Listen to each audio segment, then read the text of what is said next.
Hello friends, welcome to mother simple kitchen.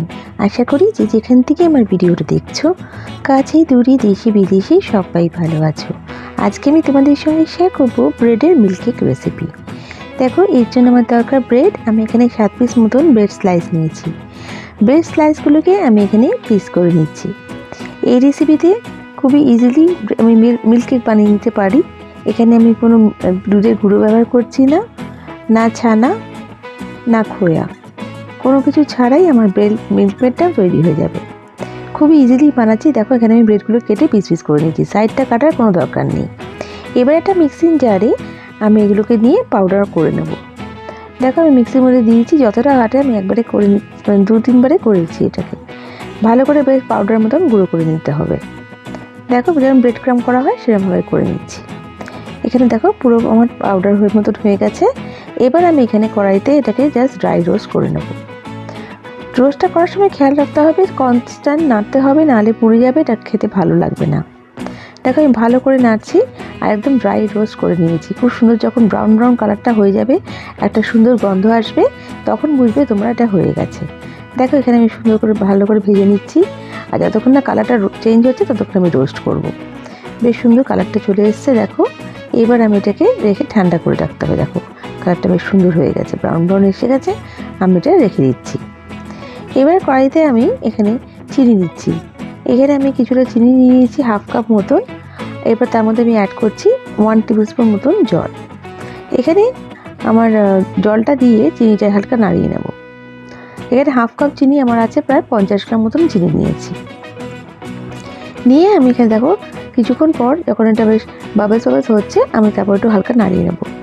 এটাকে caramel করতে হবে। দেখো, ভালো করে আমি নাড়িয়ে নিচ্ছি। আর পরে এটাকে দেখো নাড়ানোর বেশি দরকার নেই। এবার একবার নাড়িয়ে নেব, যতক্ষণ না এটা ক্যারামেল হচ্ছে তার আগে পর্যন্ত যা নাড়াবো। যখন ক্যারামেল হচ্ছে তখন আর নাড়ানোর দরকার নেই। দেখো, খুব সুন্দরভাবে ক্যারামেল হয়ে গেছে। এবার আমি এখানে অ্যাড করব দুধ। দুধটা দিয়ে ভালো করে নাড়িয়ে নিচ্ছি। আমি এখানে 2 কাপ দুধ অ্যাড করেছি, প্রায় 300 ml দুধ হবে এখানে। দেখো, ভালো করে নাড়িয়ে নিচ্ছি। কি সুন্দর কালারটা চলে এসছে, এটা সুন্দর ব্রাউন কালার চলে এসছে। এবার আমি এটাকে ভালো করে মিক্স করে নিচ্ছি। সাইডেগুলো যাতে ভালো করে নাড়িয়ে নিতে হবে। আর দুধটা ঘনও হয়ে এসছে। এখানে আমি ফুল ক্রিম মিল্ক ইউজ করেছি, তোমরা ওটা নেওয়ার চেষ্টা করবে, তাহলে টেস্টটা খুব ভালো আসবে। দেখো, ভালো করে নাড়িয়ে নিয়েছি। এবার কিছুক্ষণ পর আমাকে অ্যাড করতে হবে আমার ড্রাই রোস্ট করা ব্রেড ক্রামসগুলো। এই রেসিপিটা এত সুন্দর হয়, তোমরা যদি কাউকে দাও সে বুঝবেই না যে তোমরা এটা মিল্ককেকটা ব্রেড দিয়ে বানিয়েছো। খুবই সুন্দর খেতে হয় এটা। দেখো, দিয়ে ভালো করে এবার আমি মিক্স করে নেব। ভালো করে এটা মিক্স করে নিচ্ছি আর মিশিয়ে নিচ্ছি। এবার যেটা আমি অ্যাড করব এখানে হচ্ছে কনডেন্স মিল্ক অ্যাড করব। আমি হোমমেড কনডেন্স মিল্ক অ্যাড করেছি। তোমার এই রেসিপিটা আমার চ্যানেলে তোমরা পেয়ে যাবে। দেখো, এখানে আমি 3 চামচ মতন কনডেন্স মিল্ক অ্যাড করে দিচ্ছি। কনডেন্স মিল্কটা দেওয়ার জন্য রান্নার স্বাদটা দ্বিগুণ বেড়ে যাবে। মিষ্টিটা খেতে খুবই সুন্দর হবে কনডেন্স মিল্কটা দেওয়াতে। দেখো, এখানে আমি অ্যাড করে দিয়েছি। এখানে ফ্রিজে রাখার জন্য জমে গেছে একটু আমার কনডেন্স মিল্কটা। 3 চামচ মতন অ্যাড করে দিলাম। দিয়ে এবার ভালো করে আমাকে মিশিয়ে নিতে হবে। দেখো, ভালো করে মিশিয়ে নিচ্ছি। এবার যেটা অ্যাড করবো সেটা হচ্ছে ঘি। এটা অপশনাল, তোমরা চাইলে যদি চাও এটা অ্যাভয়েডও করতে পারো, কিন্তু এটা দিলে পরে খুব সুন্দর একটা স্মেল আসবে আর মিষ্টির টেস্টটা খুব ভালো লাগবে। আমি এখানে 1 চামচ ঘি অ্যাড করে দিচ্ছি। দিয়ে ভালো করে আমি এটা নাড়িয়ে চাড়িয়ে নিচ্ছি। দেখো, খুব সুন্দর কালারটা কিন্তু খুব সুন্দর ব্রাউনিশ চলে এসছে আর খেতেও কিন্তু খুব সুস্বাদু। এবার আমি এটা অফ করে রেখে দিচ্ছি। এবার আমি একটা কন্টেনার নিয়েছি, এর মধ্যে আমি এটা অ্যালুমিনিয়াম ফয়েল দিয়ে দিচ্ছি। ভালো করে দিয়ে মুড়ে নিচ্ছি। তোমরা চাইলে এখানে বাটার পেপারও ইউজ করতে পারো। দেখো, এখানে আমি দিয়ে এবার আমি এখানে হাতে গ্রিস করে নিই, ঘি দিয়ে এখানে ভালো করে গ্রিস করে নিচ্ছি কন্টেনারটার মধ্যে। ভালো করে মিশিয়ে নিয়েছি। তোমাদের কাছে যেরকম কন্টেনার হয় সেরকম দেবে, তো একটু উঁচু মতন দেবে, যাতে ভালো করে এটা ভালো করে চেপে এটা উঁচু মতন হয়, যাতে পিসটা আমি যখন কাটবো বেশি পাতলা যেন না হয়, মিল্কে একটু পুরো হয়ে কাটলেই ভালো লাগবে। দেখো, এবার আমি ঢেলে দিচ্ছি পুরো মিক্সচারটাকে। দিয়ে দেখো, ভালো করে চেপে চেপে দিতে হবে।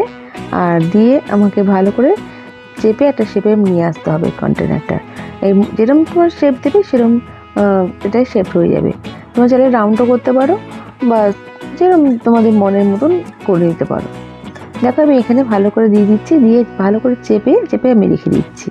একদম সমান করে নিতে হবে, যাতে খুব সুন্দর হয়, যখন কাটবে তখন খুব সুন্দর লাগে। একদম চেপে চেপে আমি মিশিয়ে সমান করে নিচ্ছি। দেখো এটা সমান করে এবার আমি ঠান্ডা করতে রেখে দিচ্ছি। এবার আমি এটাকে ঠান্ডা করা হয়ে গেছে, এবার আমি এটা কেটে সার্ভ করবো। আর সাজানোর জন্য আমি বাদাম দিচ্ছি, তোমরা তোমাদের মনের মতন বাদাম পেস্তা যেরকম দিতে পারো। বন্ধুরা, আমার রেসিপিটা যদি ভালো লেগে থাকে প্লিজ লাইক করো, আর নতুন বন্ধুরা আমাকে সাবস্ক্রাইব করে আমার পাশে থেকে যেও। বেল বাটনটা প্রেস করো যাতে আমার রান্নার নোটিফিকেশানগুলো সব থেকে প্রথমে তোমরা পেয়ে যাও। তোমাদের একটা লাইক কমেন্ট আমাকে মোটিভেট করে নতুন নতুন রেসিপি নিয়ে আসার জন্য। আর বন্ধুরা, তোমাদের কমেন্টসের জন্য অসংখ্য ধন্যবাদ। আমি সত্যি মোটিভেট হচ্ছি, আমার কাজে আগ্রহ বাড়ছে। দেখো এখানে আমার কিন্তু পুরো মিষ্টিটা হয়ে গেছে। আর এটা ঠান্ডা করে আমি শেপটা কেটে নিচ্ছি। আমি এখানে দেখো স্কোয়ার লম্বা লম্বা রেক্ট্যাঙ্গেল শেপে কাটছি, তোমরা তোমাদের মনের মতন শেপে কাটতে পারো।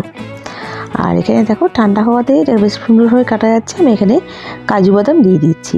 এখানে কিন্তু পেস্তা অ্যালমন্ড যেরকম চাই তোমরা দিতে পারো, সেভাবে তোমরা ডেকোরেশন করে নিতে পারো। মিষ্টিটা খেতে খুবই সুস্বাদু হয়, একবার অন্তত ট্রাই করে দেখো। আশা করি তোমাদের ভালো লাগবে। আর আমার এই রেসিপিটা কেমন লাগলো আমায় কমেন্ট করে নিশ্চয়ই জানিও। নেক্সট রেসিপি নিয়ে আবার হাজির হয়ে যাব।